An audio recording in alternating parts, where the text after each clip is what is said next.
इस कहानी के शुरू में हम एक स्ट्रेंज से आयरन के हैंड में एक गुड़िया को ठीक होते हुए देखते हैं। और ये है हमारी कहानी की छोटी सी बच्ची जिसका नाम कैरोलाइन है। अब इस स्ट्रेंज से हैंड के बनी गुड़िया जिसकी आंखों में बटन है, वो कैरोलाइन को किसी की तरफ से गिफ्ट आती है जो उसे नहीं पता। और उसके साथ एक अजीब सा नोट भी आता है। वो उसे फेंक देती है, लेकिन वो गुड़िया को अपने पास रख लेती है। अपने पापा से कहती है कि ये घर बहुत पुराना है, बहुत अजीब। वो उसके बाबा उसे कहते हैं कि बेटा जाओ, देखो इस घर में कुछ ना कुछ इंटरेस्टिंग ज़रूर मिलेगा। उसे एक छोटा सा छुपा हुआ अजीब सा दरवाज़ा मिलता है जो अपनी मॉम के साथ मिलकर खोलती है। रात को जब वो सो रही होती है, वो दरवाज़ा खुलता है, उसमें से कुछ चूहे निकलते हैं। कैरोलाइन उन चूहों का पीछा करते उस अजीब सी मैजिकल दुनिया में चली जाती है जो उसकी असल दुनिया जैसी ही थी, लेकिन थोड़ी अलग। उसके अंदर उसे आइज़ में बटन लगे हुए मॉम डैड मिलते हैं। उसकी मॉम उसके लिए खाना बना रही होती हैं और उसके बाबा उसके लिए पियानो बजा रहे होते हैं और उनकी भी आंखों में बटन लगे हुए होते हैं।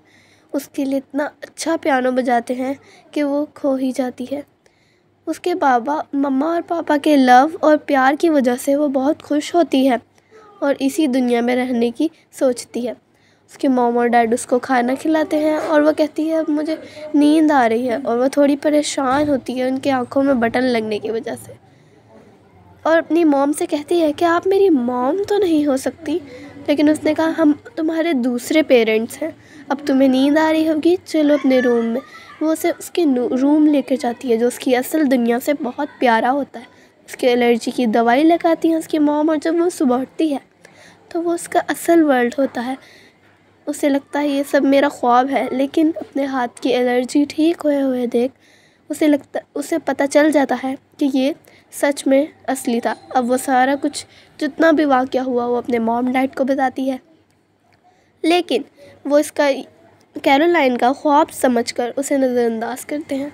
नेबरहुड में वो किसी काम से जाती है, वहाँ उसे रूफ से लटका हुआ एक आदमी उसे उस दरवाज़े से ख़बरदार करता है और उसे कहता है उसे खोलना मत कभी भी, वो तुम्हारे लिए बहुत बड़ा ख़तरा है और अपना ख्याल रखना। वो ये सोचती हुई उन लेडीज़ के पास जाती है जिनका नाम होता है पिंक लेडी, जो उसे उसका भविष्य बताकर कहती हैं कि तुम्हारे भविष्य में बहुत ज़्यादा मुश्किलें आएंगी, सावधान रहना। उसे पिंक लेडीज़ और उस आदमी के दोनों के डेंजर की वजह से अजीब लगता है। उसे लगता है कि कोई मेरा पीछा कर रहा है। कैरोलाइन बहुत समझदार है, उसने उसे पकड़ लेती। ये तो उसकी हाथ वाली आंटीज़ का लड़का है। वो उसे बताता है कि मुझे कभी भी तुम लोगों के घर आने नहीं दिया जाता, और मेरी पिंक आंटीज़ यानी कि मेरी दादी, उनको लगता है कि मेरी बहन तुम लोगों के घर से ही गायब हुई है। अब वो अपने डोर के पास रैट्स के लिए रखती है चीज़ जिनका वो पीछा कर कर उस दुनिया में वापस जाना चाहती थी, क्योंकि वहाँ उसके मॉम डैड से उसे बहुत अटेंशन मिलती थी। उसके मॉम ने अब कहा कि अपने गार्डन से अपने पापा को बुला कर लाओ। वो गार्डन बहुत खूबसूरत था, फूल ही फूल। कुछ फूलों का काम को रोशनी देना था, तो कुछ तो कैरोलाइन के साथ ही खेलने लगे थे। कैरोलाइन जैसे ही 2 स्टेप्स ऊपर चढ़ती है, उसे उसके पापा मिलते हैं जो उसे ऊपर से अपना गार्डन दिखाते हैं जो बिल्कुल बहुत खूबसूरत उसके फेस जैसा था। वहाँ उसके नेबर्स का लड़का था जिसकी आंखों में भी बटन थे। वो देखकर थोड़ा परेशान होती है, लेकिन उसका मुंह भी सिला था। अब वो जब कल जाती है तो उसके साथ उसकी बिल्ली भी आ जाती है जो उसे इस दुनिया के बारे में बताती है कि ये सिर्फ 2 दिन की दुनिया है, ये सब 2 दिन में ख़त्म। ये बहुत ज़्यादा अजीब दुनिया है, तुम इनके जाल में फंसती जा रही हो। कैरोलाइन अब सर्कस देखने अपने नेबर्स के घर जाती है। जो आदमी रूफ से लटका हुआ था वो यहाँ से चूहों का डांस दिखाता है और साथ ही साथ खुद भी पिंक लेडीज़ के साथ यहाँ डांस करता है। अब जो मैजिकल वर्ल्ड में उसे उसकी बिल्ली ने बताया वो उसे थोड़ा अजीब लगा। बिल्ली को वहाँ से गुजरा एक चूहा मिला, उसने उसे काटा पकड़ा और वो साथ ही एक अजीब क्रीचर में बदला। लेकिन कैरोलाइन को भी समझ नहीं आया और वो बटन आइड वाली औरत उसे अंदर ले गई। अब वो उसके साथ इस प्यारी सी दुनिया में कह रही थी अगर तुम्हें हमेशा रहना है तो तुम्हें अपनी आंखों में बटन लगाने होंगे। अब कैरोलाइन को ये सब कुछ समझ आने लग गया था जो बिल्ली ने उसे कहा था। वो इससे बचना चाहती थी और वो समझ रही थी कि इससे बचना डेफिनेटली ईजी होगा, लेकिन नहीं। वो कहती है मुझे बहुत नींद आ रही है, अब मैं सुबह उठ के ये बटन अपनी आंखों में ज़रूर लगा लूँगी। वो सोने चली जाती है और उसको इसी बहुत ज़्यादा टेंशन में नींद ही नहीं आ रही होती। वो कभी कहती है मुझे नहीं नींद आ रही, मुझे आ रही है, मुझे बहुत गुस्सा आ रहा है, और फाइनली वो सो ही जाती है। लेकिन जब वो सुबह उठती है तो वो हमेशा की तरह अपने रियल घर में नहीं होती, बल्कि अपने उसी घर में होती है। अब वो स्मॉल डोर से किसी न किसी तरीके वो निकल तो गई थी यहाँ से, लेकिन वो बटन आई वाली औरत उसका पीछा करती है और उसे कहती है कि तुम्हें अपनी आंखों में बटन लगाने ही होंगे। वो उसे खौफनाक दुनिया में कैद कर देती है, जहाँ उसे उस बच्चों की रूह भी मिलती है जिनकी आंखों में बटन लगे थे। उन्होंने उसे बताया कि आंखों में बटन लगवाने के बाद वो औरत हमें खा गई। इतनी ही देर में वहाँ उसके पड़ोसियों का लड़का वहाँ से उसे छुड़ा कर ले गया। उसने उसकी रस्सी खोली जो भी सिला था उसके मुंह पर। उस लड़के ने जल्दी से उस छोटे से मैजिकल डोर से इसको निकाला कैरोलाइन के घर कि उसके मॉम डैड मिसिंग थे। वहाँ पर बटन आई वाली औरत ने उसे पता चल गया था कि वही लेकर गई होगी। वो नेबर्स के पास मदद से गई तो उन्होंने कुछ साल पुरानी उसे कैंडी से एक क्रिस्टल बना कर दिया। वो वापस गई उस मैजिकल दुनिया में और बटन आइड वाली औरत से कहा कि मैं आ चुकी हूँ, तुम मेरे साथ एक गेम खेलो।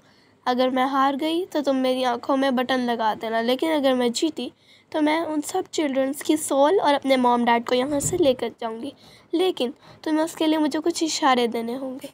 वो मान जाती है, लेकिन वो कहती है तुम्हें तैयार रहना चाहिए अपनी आंखों में बटन लगवाने के लिए। अब वो उसे 3 साइंस बताती है। तुम्हें अपनी 3 आंखें ढूंढनी है, वो इस घर में कहीं भी हो सकती हैं। पहली आंख उसने गार्डन में जाकर ढूंढी तो उसे मिल भी गई। उसे वो जैसे ही मिली उस आंख ने उसे कहा कि मैं तो मिल गई, लेकिन अभी 2 और बची हैं। वो कहती है मेरे लिए ये बहुत इजी है, मैं ढूंढ लूँगी। और वो अब पिंक लेडीज़ के घर चली जाती है, जहाँ पर बहुत स्ट्रेंज क्रीचर होता है।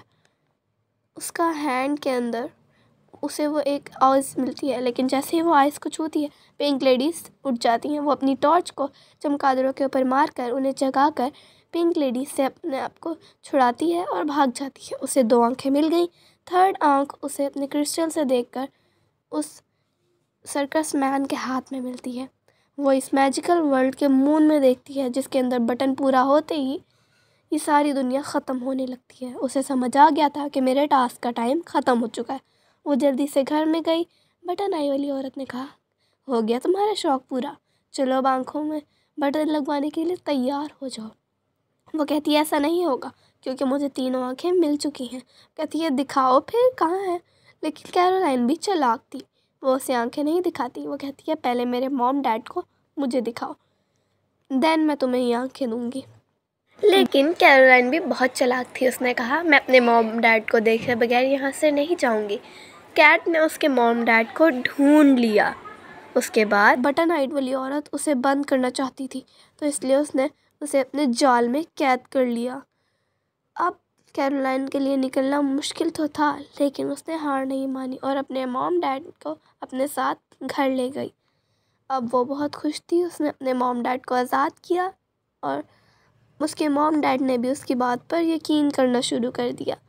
अब सारा कुछ हो गया। अब जो 3 आंखें कैरोलाइन के पास थी उसने उसे अपने तकिए के नीचे रखा और कुछ ब्राइट सा चमका उसकी रूफ पर। ये वही बच्चे की सोल्स थी जिससे कैरोलाइन ने आज़ाद किया था। वो सब इसका थैंक्स करने लगे, लेकिन जैसे ही वो उठी वो तीनों आंखें टूटी हुई थी। उसे पता चल गया था कि अभी ख़तरा टलने वाला नहीं, क्योंकि अभी भी उस मैजिकल वर्ल्ड की चाबी उसी के हाथ में थी। अब वो बाहर थी और उसे वही स्टील का हैंड मिला जिसे हमने मूवी के पहले सीन में गुड़िया बनाते हुए देखा था। उसे समझ आ गया कि ये डॉल उसी की थी जिसने उसे वहाँ कैद किया, यानी कि बटन आइड वाली औरत। उसने गुड़िया और जितनी भी उसका सामान जो भी था, चाबी, सबको कैद घड़े को हमेशा के लिए बंद कर दिया। और अब ये स्टोरी यहीं पर ख़त्म होती है। वो लोग अपने गार्डन में बहुत मज़े कर रहे थे और अब उसके नेबर्स का लड़का और वो बहुत अच्छे दोस्त बन गए। और यही ये प्यारी स्टोरी कैरोलाइन एंड